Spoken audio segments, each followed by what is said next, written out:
I wanted this film to have more of a kind of a novelistic feel to it, where I wanted the viewer to sort of feel that they're exploring a place and a city on their own terms. And, even if my camera starts walking, of course, it's very planned out. But I wanted to give that feeling of the camera being like a third eye in the film, like a perspective in the film. That's, somebody who's with Levan Akin who then suddenly decided to, no, I'm going to meander off and check out this boat and, look around a little. And I like that idea.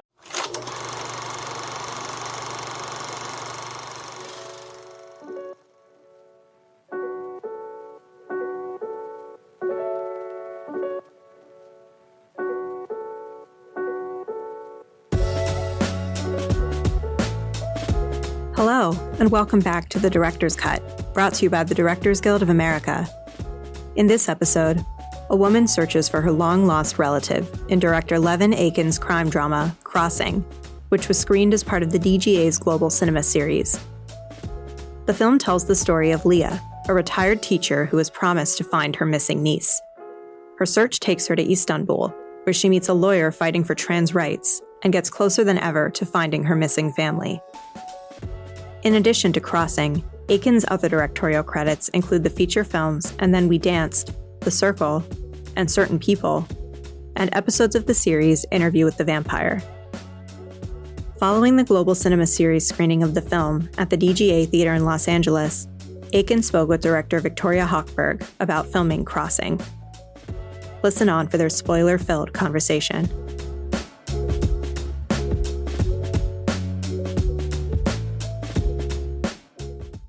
Hi.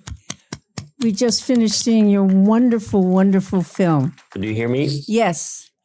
Okay, let's get started. What brought you to this idea? Okay.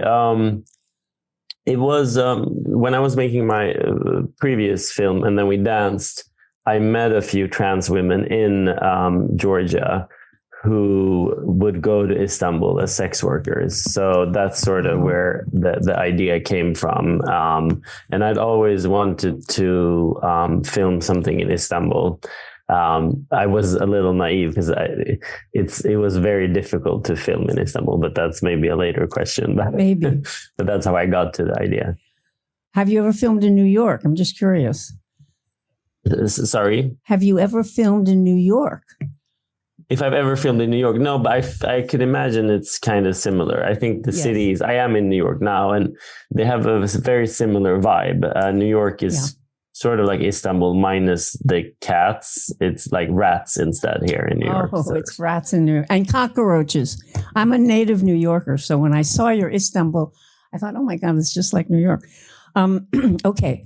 Did you decide from the start that you would use trans actors to play the trans characters? And was that a political or artistic decision, whatever the decision was? Yeah, of course, 100%. That was never a question. Except for Achi and Leah, of course. Of course, yes. Okay. But everybody else who is trans in the film. Everybody who's trans in the film are trans people so portraying them. Yes, and we also had our casting agent is trans, and so we also behind the camera we had trans people. Because that was a question. So the talent pool for trans actors couldn't have been that large. So you did a beautiful. She's amazing. Yeah, she's incredible. I mean, it was very hard with the casting of the film for many reasons. One is there's so many roles in the film and so many small roles. I mean, we wanted them all to be incredible. So it took a very long time to find everyone for the film. But also, there aren't that many trans actors in Turkey. So most of them, including Evrim, had never been in a film before. It was a very difficult casting process. It's a lot of the people that are in the film are sort of, the real community in Istanbul. For your leads, I'm not going to pronounce this correctly, Mazia. Mazia, who plays Leah, and Lucas Kankava Achi. Did you work with them before you started shooting to try to develop that relationship? Yeah. I wanted to work with them more than I was able to. Unfortunately, due to unforeseen things, making films is like, I don't know, you know how it is. I didn't have a lot of time with them before the filming, but, we managed anyway. And, they had a really nice chemistry together, Mizia and Luca. So yeah, a lot of the sort of character traits of Evrim are based off of women that I did meet in the community when I did research for the film, and many of them,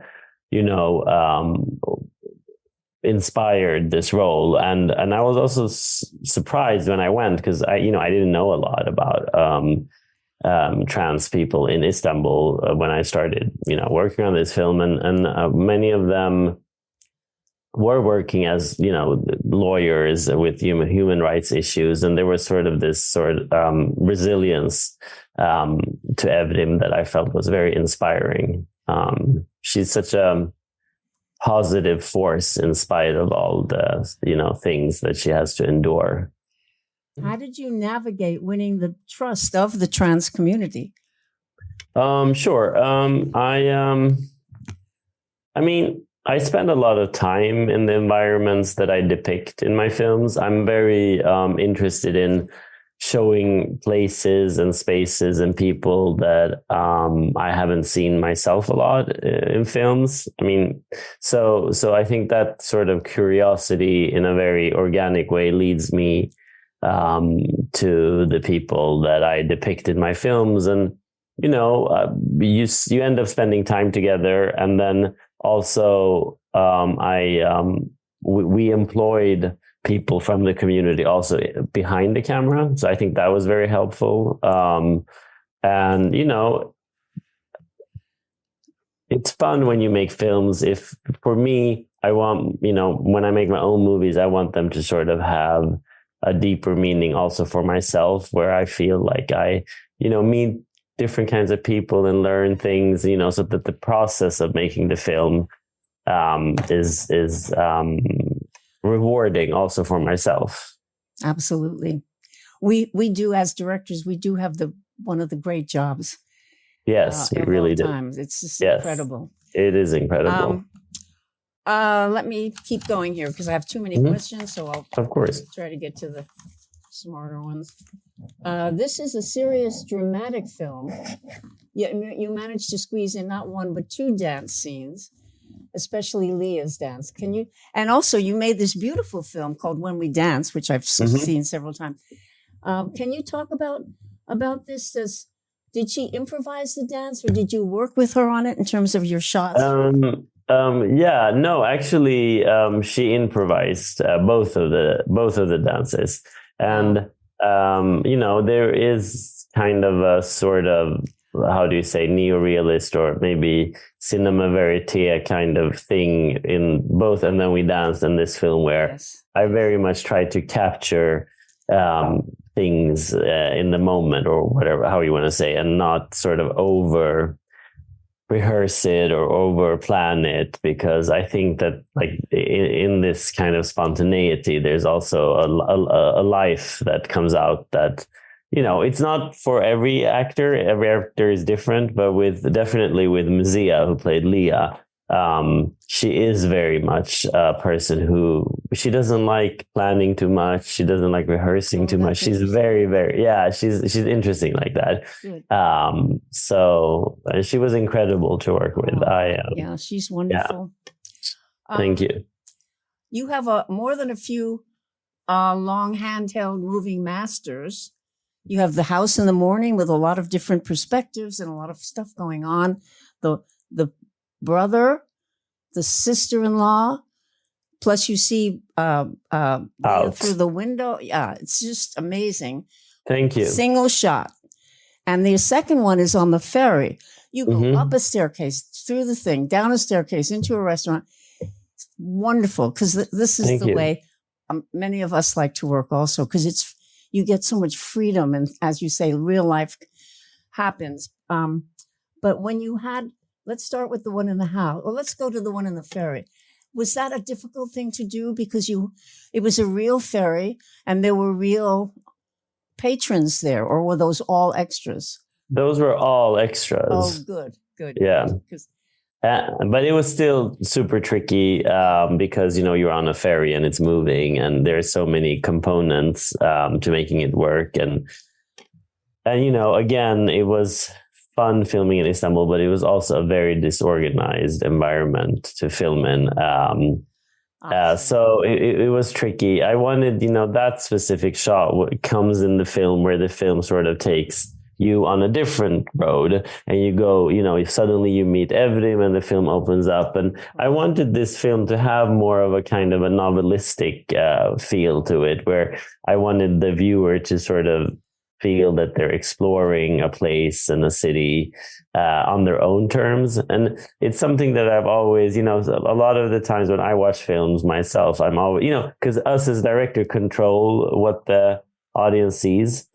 And even if my camera starts walking, of course, it's very planned out. But I wanted to give that feeling of the camera being like a third eye in the film, like a perspective in the film. That's, somebody who's with Leah and Achi, who then suddenly decided to, no, I'm going to meander off and check out this boat and, look around a little. And I like that idea. And I want to explore that more. I wanted to do it more in this film, actually, but due to, constraints with shooting and things not going as planned, I had to simplify a lot of things. But one film that we watched is, Yo Soy Cuba, when the camera goes up and down and around and all of those things, and it just explores, Havana, and like that's the inspiration that we had when we. Oh, good.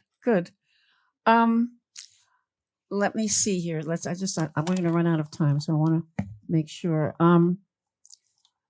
How did you work with your cinematographer? She was a woman from? Yes, she is the same also girl who shot And Then We Danced. Oh, good. Which is a beautiful film. Thank you. And so how did you work collaboratively with her? Did you do a shot list? Before? Yeah. Okay. Yeah, we did shot lists for sure, and we planned a lot of things. But we also, we had some ideas of things that we wanted to try. The idea of the camera being sort of its own eyes was something that we very much planned. And then also, Istanbul is such a transient city and it's always evolving and there's always life and there's people everywhere. It's never quiet in Istanbul. There's always street musicians, cats, people, so we were very much thinking, like, how do we capture that?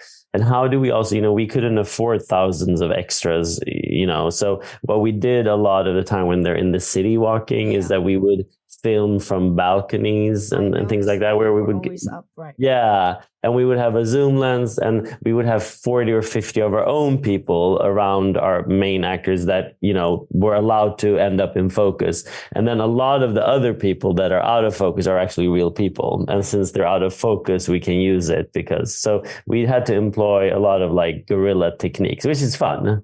Oh, this is why we do it, because there are no, we have a wonderful director here, Robert Butler, and he always said there are never any problems. There are only solutions. And I heard that when I was young and starting out, and it's true. Also, it is true. You had two shots of them, just as I recall now. In one, you could barely see them, and then you jump in for a tighter. Mm-hmm. And now we discover that they are actually there, which was very satisfying, I thought. Thank you. Got to be there.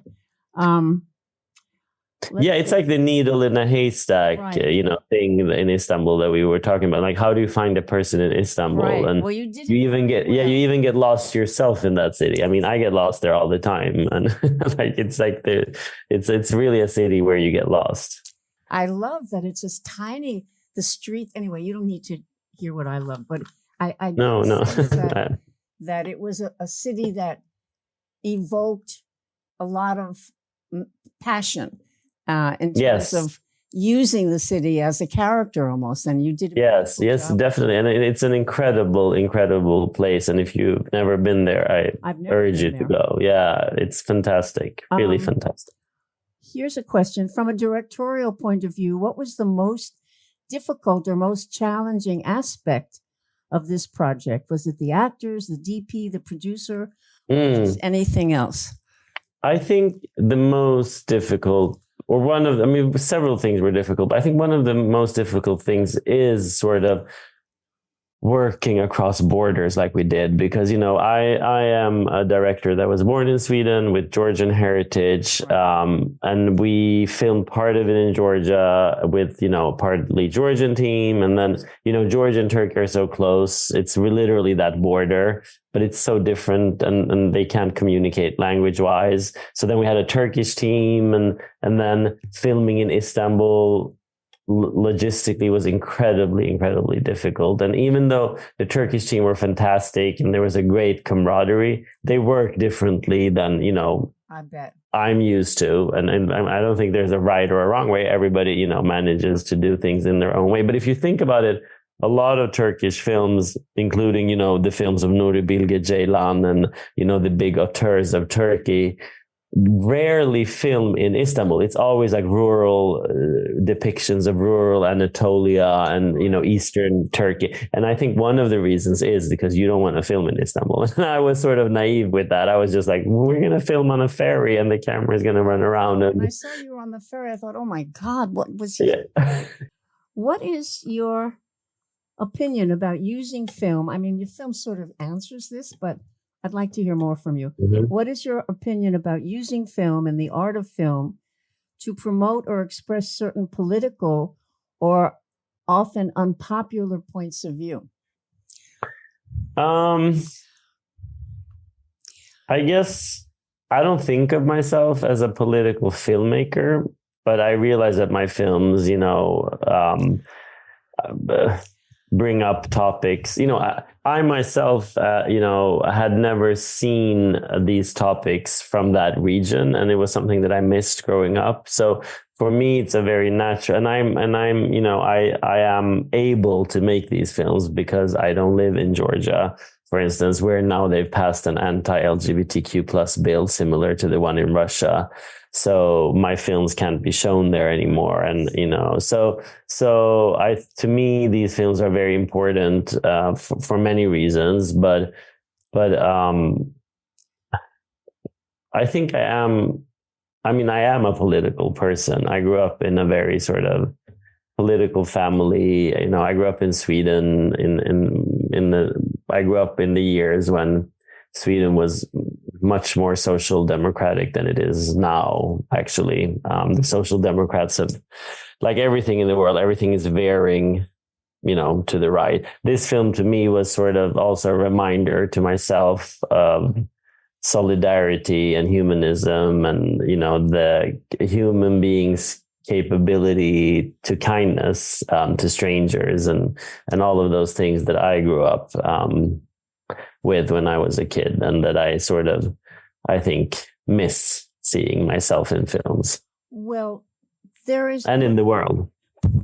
There is no way that anybody can see this film and not have a better understanding of people who are trans and an acceptance. I mean, there's no way that.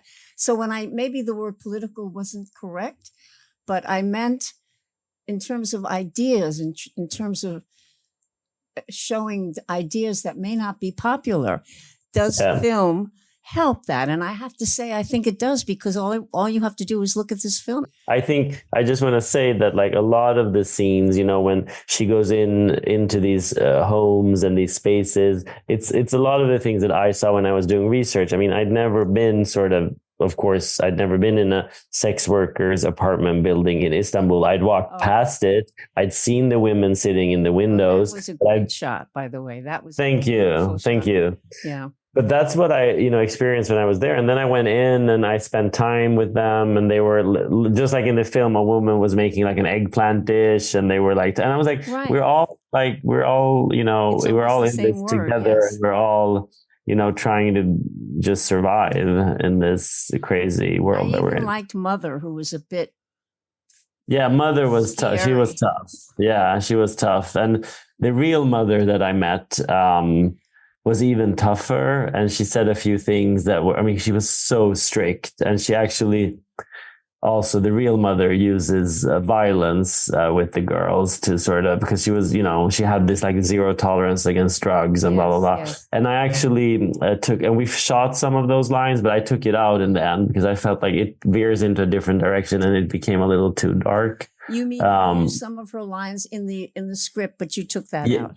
Yeah. I took that out in the edit. But mother is, and the real Mother also had a painting of herself like that behind. Well, that was amazing. And that gave us such a wonderful clue to her personality. She was. Yeah.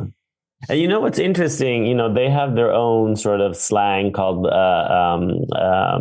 Lubunya, which is, and it's been around since the Ottoman times in the queer community. And that sort of mother structure, there's different types of houses. There's like regular brothels and there's women working alone on the streets. But then there is this sort of mother-daughter hierarchy, and it is that strict. And they have all these rules and these names for each other. And I thought that was very fascinating. That is fascinating. When you mentioned the Ottoman Empire, there had to have been homosexuality, trans people. That's of course. No, it was a big thing. It was a big part of the Ottoman Empire and the culture. And it wasn't until later, in the late 1800s, when they were veering more toward West, that homosexuality was not forbidden in the Ottoman times. It's more of a Western construct. It's called the Victorian era, when you couldn't even show her ankles. Yes. So the reveal of Tekla, you finally meet her. It's beautifully choreographed. And I'm assuming this is a whole other, this isn't a dream she's having. You don't have to answer that right now, but there are elements that make you think, wait a minute. No, but it is a dream. I think it's a daydream. she's imagining that meeting. She's imagining what she would say. She doesn't actually meet her. Because when he hugs her, but it's up for interpretation. It could be both, but like how I interpret it is that, when he shows up there in the room and he asks her, what would you tell her? Right. That's when, you realize that she's she hasn't really met her. I believed it on the bridge when he says auntie. I did believe it. But when she was making the speech of, I would tell her this, I thought, this isn't really happening. So you really had a faux ending here, which didn't really happen, but I wanted it to happen. I loved it. You know what it is? I wanted, to me, I felt like it's unbelievable that she would actually find Tekla. Maybe she does someday, maybe she did, maybe she doesn't. I don't think it really matters, but I wanted to hear Leah say those words because I feel a lot of people in the community have never heard those words. They've never heard, I love you in spite of all of this, and I regret what I did. And I think that was very important for me too. It was what the film, I felt it was what the purpose of the film was ultimately. Yes, of course. Of course. It was the answer to the question that the film was posing, and I wanted to hear that answer. And it was so beautiful. And the fact that even I'm a sophisticated film goer and a director, I kept thinking, he's done this so well and so cleverly that I don't know if it's a dream. I wanted it to really happen. Oh, yeah. Have you gotten any criticism that the bridge scene, which, as I just said, I love, may have been a bit Hollywood? I think also it's interesting because I haven't really gotten any criticism against it, but it is more, it's a different cinematic because, again, it's a fantasy. So I feel like the camera, with the feet walking and the way the camera moves is very Hollywood. Like it is like a film. It's a fairy tale ending. Yes, exactly. Well, that was, I thought, has anyone pointed that out to you? We are in Hollywood, and so I immediately saw that, but I loved it. I did. I have to tell you, I was so happy.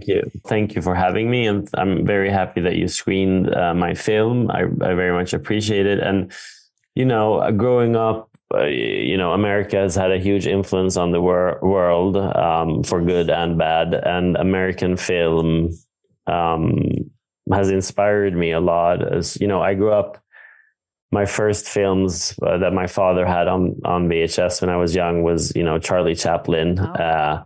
So I grew up a lot. I mean, my earliest film memories are Charlie Chaplin, and I think that I realized that he probably has inspired me more than I understood, thematically in my films, with the sort of humanism and the sort of the people that are living on the fringes. I feel like I'm somewhat familiar with your work, and I really want you to keep making films, because you really are gifted, and what you're Thank you so saying much. is very important. We need to hear stuff like this. Thank you so much. It means a lot for me to hear that from you. So thank you. And I think the audience here, all DGA members, agree. So thank you. Thank you. And thank you for having me. Oh, please. Thank you for saying yes. Of course. Of course. Thanks for listening to another DGA Q&A. The Director's Cut is available wherever you listen to podcasts. And please share, subscribe, rate, and review.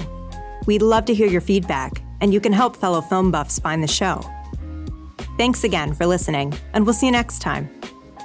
This podcast is produced by the Directors Guild of America.